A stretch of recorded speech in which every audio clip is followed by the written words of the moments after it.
Limitado na ang paggamit ng kuryente ng PNP Ilocos Sur. Lumobo kasi sa mahigit 600,000 piso ang utang nila sa kuryente.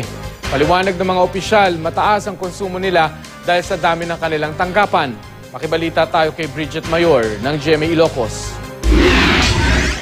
Umabot sa mahigit 600,000 piso ang hindi nababayarang bill sa kuryente ng Police Provincial Office ng Ilocos Sur.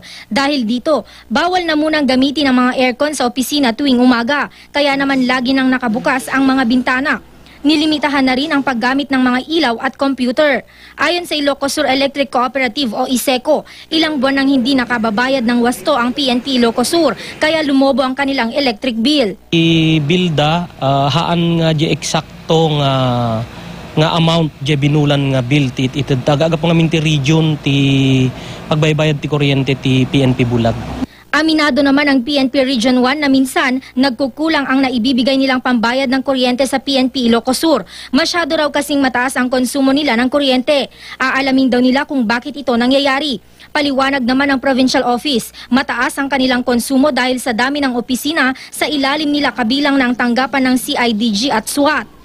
Naglabas na raw ng direktiba ang PNP Ilocos Sur para magtipid ang mga pulis sa kuryente para hindi na madagdagan pa ang utang nila sa ISECO.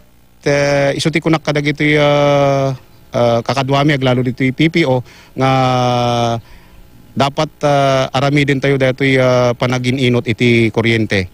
Nilagyan na rin ng paalala ang bawat kwarto na bawal gamitin ang kahit anong dekoryenteng gamit ng opisina tuwing weekend, bakasyon at sa gabi. And no adedegiti no ba city compliance may nga computer ti us-usarin minta no supedegi mga conserve mi nga energy. Bridget Mayor, Nagbabalita, Pilipinas.